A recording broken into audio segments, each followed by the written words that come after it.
magandang umaga po sa lahat ng ating Suntay leaders. Good morning! Alam nyo, napakagandang tingnan na naririto kayong lahat. Although meron bang susunod na batch, hindi natin mapagkasa dito lahat. Pero magandang umaga sa inyong lahat. Well, una sa lahat, nais kong magpasalamat sa Diyos dahil binigyan tayo ng magandang panahon. For the past 2 days, ulan ng ulan. Pero ngayon, araw na ito, dahil alam niya, magpapatawag tayo, magkikita-kita tayo dito sa Amoranto. Kaya binigyan tayo ng isang magandang panahon. Kaya palakpakan natin, ha, Panginoon. Nais rin natin magpasalamat sa Kanya dahil binigyan tayo ng pagkakataon mapagsilbihan ang ating mga kasamahan dito sa ating distrito. Lagi kong sinasabi, isang biyaya yung magkaroon ng pagkakataon na tumulong sa ibang tao. Dahil alam nyo, sa gabi, sa ating pagtulog, napakasarap humiga at ang pagtulog natin ay magiging mahimbing pag alam mo, sa isang buong araw ay meron kang taong natulungan. Hindi ba? At yan naman ang gusto natin gawin. Simula pa, nung unang araw na bigyan ako ng pagkakataon na pumasok sa serbisyo publiko, isa lang ang naging layunin ko. Yung makatulong sa mga tao dito sa ating distrito, makatulong sa ating mga tao dito sa ating lungsod. Simula pa ng mga panahon na konsehal ako, yan lagi ang aking nagiging guiding principle. Kung paano makakatulong sa tao at kung paano mapapaganda yung distrito natin. Natutuwa ako dahil madami tayong Suntay leaders. Madami tayong leaders na sumusuporta sa Team 4 dahil yung team natin na ito ay mga taong maglilingkod dito sa ating distrito at dito sa ating lungsod. Hihingi ako ng pasensya doon sa ating mga kasamahan na maaga pa lang nakapila. Alam ko na mahaba yung pila sa pagpasok dito. Pero yung pagtsatsaga nyo naman, yung paghihirap nyo yan, senyales yan na tayo ay committed sa ating pinaglalaban. Lahat kayo nakapunta na sa bahay serbisyo.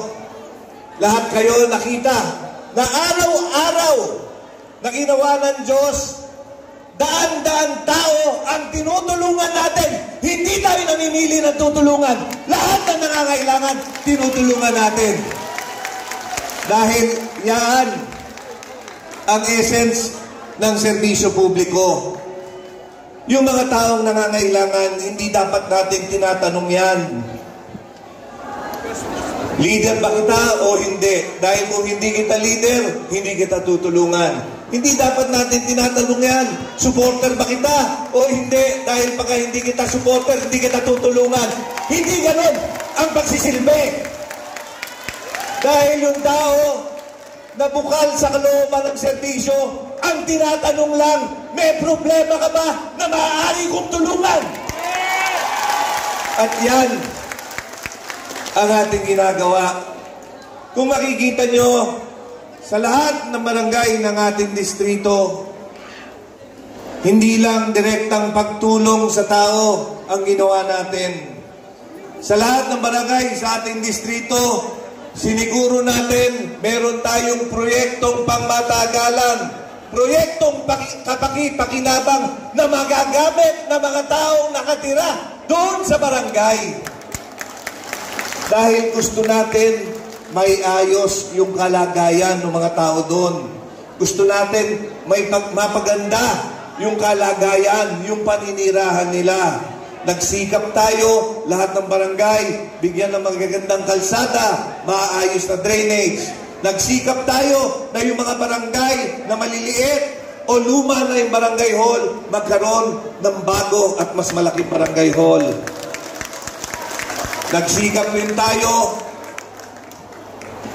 na yung mga lugar, mga barangay na walang gymnasium, na mapaglalaruan ng ating mga anak, na magagamit ng ating mga kalalakihan o kababaihan na gusto mag-exercise o mag-sports, siniguro natin na ngayon meron silang maganda, malaki, maayos na mga gymnasium. Alam nyo, marami yung haharap sa atin, papangako kung ano-ano. Sasabihin yung mga gusto nyong marinig, pero ang kailangan lang natin gawin, buksan yung ating mga mata. Tignan natin kung talagang nag-deliver nung sila'y nakaupo. Tignan natin kung ano talaga yung programa, yung mga proyektong naibaba sa ating barangay na napakinabangan ng mga tao. Merong haharap sa atin, sasabihin, aayusin yung healthcare. Pero sino ba talaga yung nag-aayos ng healthcare? Alam nyo, yung Congressman Bong Suntayño, nung naupo ako, hindi lang ako naglagay ng pondo sa iba't ibang hospital dito sa ating distrito. Siniguro ko yung mga hospital natin magiging handa sa paglagsa ng tao. Kagaya ng East Avenue, mula sa 600 bed capacity, ngayon magiging 1,000 na. Next year, may bagong gusali, itatayo doon para mas madaming tao ang makapasok, mas madaming tao ang ma-accommodate. Kasi nakita natin may pagkukulang. Pag pumunta kayo sa NKTI ngayon, sa National Kidney Transplant Institute, makikita nyo, may 2 gusali nakatayo doon, nasimulan at natapos sa termino ng inyong Congressman Bong Sunday. Dahil katulong tayo, pinaglaban natin, mapondohan yung pasilidad na kailangan. Alam nyo, kung makikita nyo, simula pa nung nag-umpisa ako sa pagsiservisyo sa ating distrito, lahat ng ginagawa ko, yung mga proyekto, ayoko nagbababa ng proyekto para lang masabing may proyektong may baba. Lagi, pinapasok ko sa isipan ko, sa puso ko, na yung proyekto kailangan magamit ng ating mga kasamahan. Nung nakita ko, nung mga panahon, nung nakita ko na walang sasakyan yung mga barangay na magamit, ang ginawa ko, lahat ng barangay, binigyan ko ng sasakyan. Sasakyan maayos, maganda, brand new, na hanggang ngayon napapakinabangan dahil ang pinili natin yung magandang sasakyan. Nung nakita ko yung mga eskwelahan, kailangan rin ng sasakyan. Lahat ng public school dito sa ating distrito, binigyan ko rin ng sasakyan. Nung nakita ko yung mga police station, kulang ng patrol car. Lahat sila, binigyan ko ng patrol car. Nung nakita ko yung health center, kulang ng ambulansya. Lahat ng health center sa ating distrito, binigyan ko rin ng ambulansya. Sipin nyo, nung ginawa ko yun, mga panahon pa, nakonsihal lang ako. Ngayong congressman ako, mag-ikot kayo sa barangay, 2 taon at kalahati pa lang ako congressman. Lahat ng barangay, binabaan ko, proyektong kapaki-pakinabang, proyektong pangmatagalang magagamit, at tuloy-tuloy natin gagawin yan. Yung mga tao na lumalapit sa atin, nagpupunta sa bahay serbisyo, bukas ang bahay serbisyo, tatanggapin natin lahat ng tao na nangangailangan dahil ang gusto natin, matulungan silang lahat. At siyempre, kasama kayo sa pagtulong natin. Kasama kayo sa magbibigay ng tulong ng serbisyo sa ating mga kasamahan sa distrito dahil yun ang gusto natin mangyari. At dahil kayo, yung mga leader natin, nakita kong tapat, tuloy-tuloy yung grasya na mapupunta sa inyo. Next year, pagkatapos itong bagong taon, magkikita-kita ulit tayo, may biyaya na naman darating sa inyo. So, hindi lang kayo magbibigyan ng pagkakataon makatulong sa mga kasamahan nyo sa barangay. Kayo rin, mabubuhusan ng biyaya, mabubuhusan ng tulong, mabubuhusan ng insentibo. Kaya dito, sabay-sabay tayo. Dahil dito sa Super Team 4, hindi lang puro pangako ang makukuha nyo. Hindi lang puro pagpapaasa. Dahil dito, totoo ang makukuha nyo. Totoo yung pagtulong, yung pag-alaga na mararamdaman nyo. Ang pakiusap ko lang sa inyo, alam nyo, team tayo dito. Kilala nyo ako simula pa nung una akong tumakbo. Ang lagi kong pinapakiusap sa mga leader ko, sa mga supporter ko, tulungan natin yung mga kasama ko. Hindi kayang gawin ng isang tao lamang ang pagsisilbi dito sa ating distrito. Kailangan lahat nagtutulong-tulong. Kaya naman kami ni Mayor Joy, pinili namin yung mga kasama. Pinili namin mabuti yung mga tao alam namin makakatulong sa atin. Yung mayor natin, napakasipag na tao. Nakita ko siya, walang pahinga. Kahit yung panahon para sa kanyang pamilya na ibibigay para sa ating lungsod, para lang mapagsilbihan tayo ng mabuti. Kaya kailangan suklihan naman natin yung pagtingin ng ating mayor sa atin, yung pag-aalaga ng ating mayor sa atin. Sana, sama-sama tayo ang susuportahan natin. Mayor! Mayor Joy Belmonte! Sabay-sabay! Mayor Joy! Ang ating Vice Mayor, alam nyo, yung Mayor, kailangan yan matinding katulong. Kailangan yan suporta galing sa Vice Mayor. Kung hindi nagkakasundo yung Mayor at Vice Mayor, mahihirapan. Ibaba yung mga programang kailangan ng ating lungsod. Yung Vice Mayor natin, workhorse. Yung Vice Mayor natin, hindi politiko. Ang Vice Mayor natin, public servant. Isang tao na ang gusto lang mapaglingkuran tayo. Kaya ang Vice Mayor natin, Vice Mayor Gian! Yan. Matutuwa si Yoli nito pagka mas malakas pa yung sigaw. Vice Mayor Gian! Ayan, pasayawin natin si Yoli.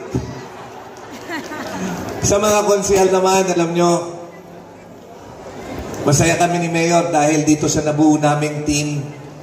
Dahil karamihan dito, talagang mga taong inaasahan na niya, mga konsehal, na matagal nang nagsilbi, nakatulong sa atin.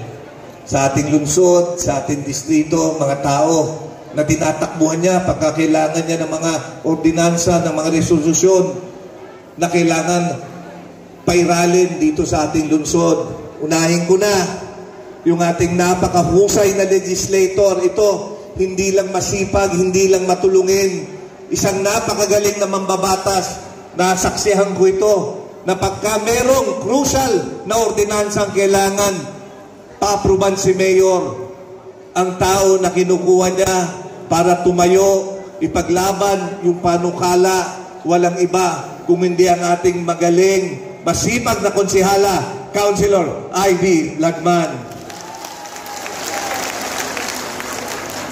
Yung ating konsehala na may malasakit, ang ating chairperson ng Committee on Education.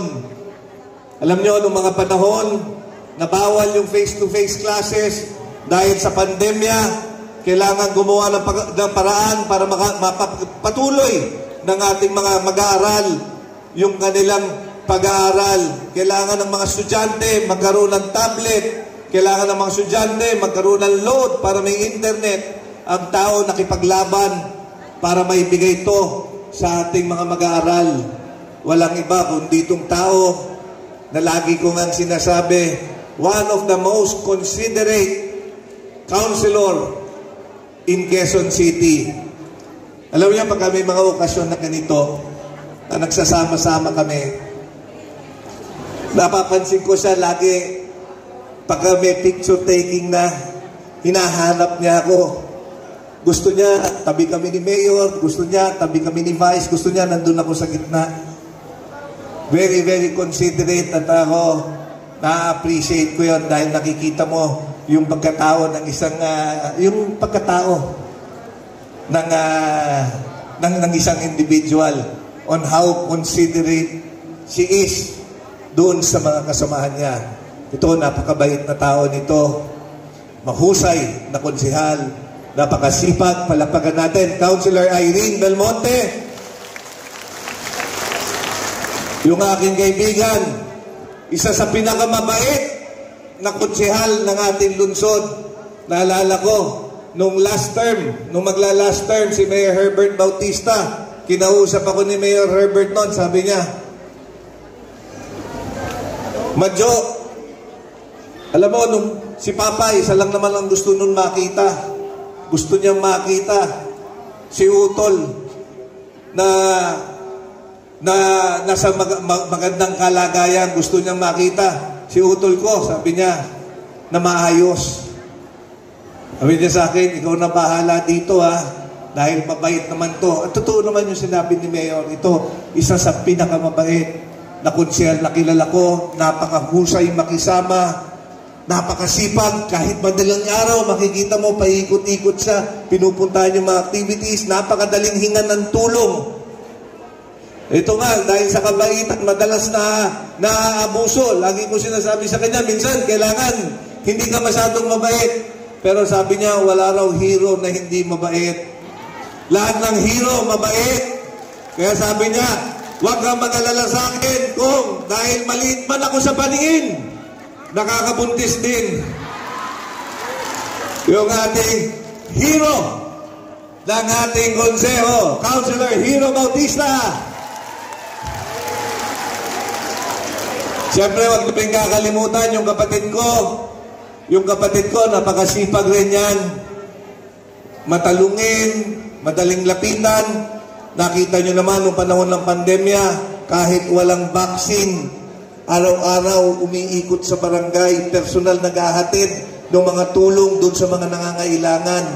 Talagang kinarir na niya yung pagtulong dito sa ating distrito, pati sa mga proyekto na kanyang binaba, hanggang ngayon napapakinabangan at gamit na gamit yung mga sasakyan na ibinigay sa bawat barangay.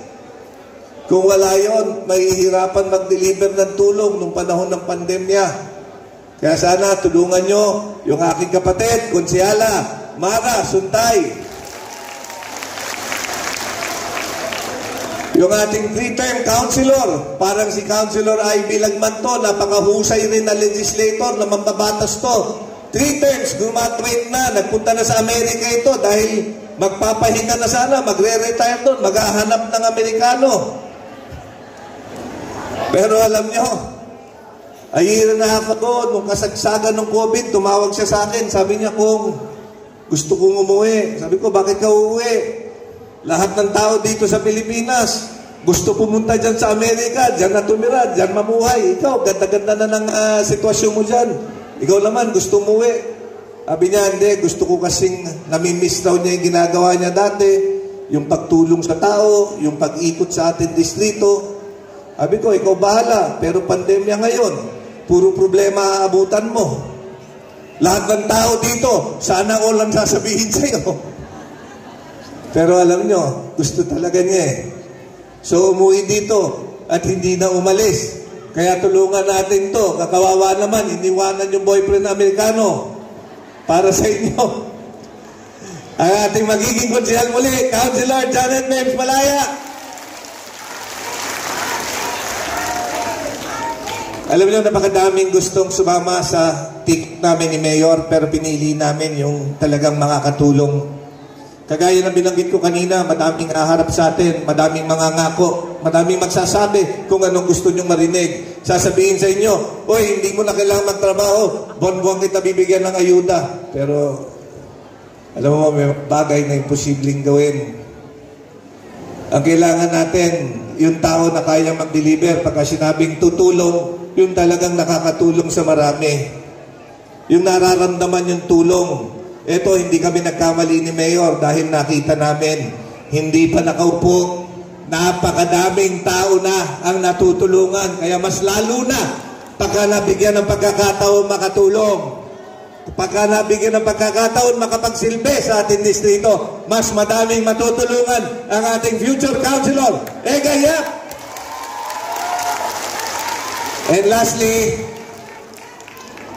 alam nyo, itong darating na taon, mas mabigat yung problemang kailangan solusyonan. ang kailangan nating solusyonan kung paano may babalik sa paaralan yung mga anak natin. Hindi pwedeng parati na lang online. Nararamdaman ko, nahihirapan yung mga magulang, nahihirapan yung anak, nahihirapan yung teacher. Yung mga nanay nagko-contest, ang sisipag mag-aaral ng mga nanay. Nagpapataasan ng grade. Minsan, nag-iikot ako, sinabi sa akin, tinanong ko, Day, ano yung ginagawa mo? Nagda-download lang siya ng module. Nung bumalik naman ako, nakita ko, sinasagutan lang niya yung module. Sabi ko, bakit mo sinasagutan yung module? Di ba sa anak mo yan? Kung, sabi sa akin, pagkakataon na ng anak ko, makakuha ng mataas na grade dito. Kaya kailangan may balik natin yung mga anak natin sa paaralan. Kawawa naman yung mga nanay. Kinakarir, kung kailan tumanda, doon pa nag-aaral.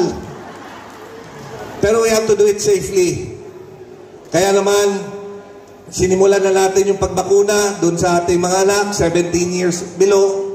Kaya naman, ang inyong congressman, tuloy-tuloy ang pagpapagawa ng mga paaralan, ng mga eskwelahan para dumami yung silid-aralan. Dahil gusto ko, pagka yung mga anak natin bumalik sa eskwela, maluwag na yung mga classroom. Hindi nagsisiksikan sa isang classroom yung mga anak para mas safe sa kanila at mas madaling mag-aral.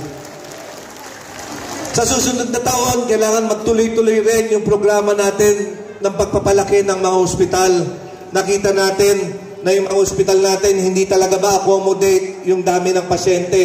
Dahil dito, yung mga national government hospital natin, hindi lang yung mga tiga Quezon City yung inaasikaso. Pati yung mga tiga ibang syudad, ibang probinsya, pumapasok din dito. Hindi naman natin pwedeng awatin, hindi natin pwedeng pigilin. Pero ang kaya natin gawin ay ipaglaban ang karagdagang pondo para mas malaki, mas madaming pasilidad ang maitayo, para mas madaming doktor, mas madaming nurse, mas madaming equipment ang magamit sa mga ospital para mas madaming tao ma-accommodate. At yan yung ipapatuloy kong ipaglaban. At higit sa lahat, kailangan natin mabigyan ng pagkakataon yung mga tao, mga kasamahan natin na nawalan ng trabaho, magkatrabaho. Yung mga gustong magtrabaho, kailangan mabigyan ng oportunidad na may trabaho na haharap sa kanila, na may trabaho na ready para doon sa mga gusto. Yung mga may hanap buhay na bumagsak, kailangan mabigyan ng pagkakataon makapagsimula muli. Kailangan mabigyan ng pagkakataon, matulungan ng gobyerno, makakuha muli ng kapital na kanilang magagamit para makapagsimula ang kanilang hanap buhay at may taguyod ang kanilang pamilya. Yan po ang ipaglalaban ng inyong Congressman Bong Suntay. So sama-sama po tayo dito sa ating adikain. Sabay-sabay tayo, hindi tayo kakalas. Sabay-sabay natin ipaglalaban ang Super Team 4. Tama ba yun? So muli, advance Merry Christmas sa inyo. Meron regalo ang inyong Congressman sa bawat isa sa inyo. Pero para hindi magulo, gagawin natin pero wag muna kayong tatayo sabay-sabay dahil mangangawit kayo. Mas masarap umupo. Gagawin natin pero para maayos. Testing lang ito.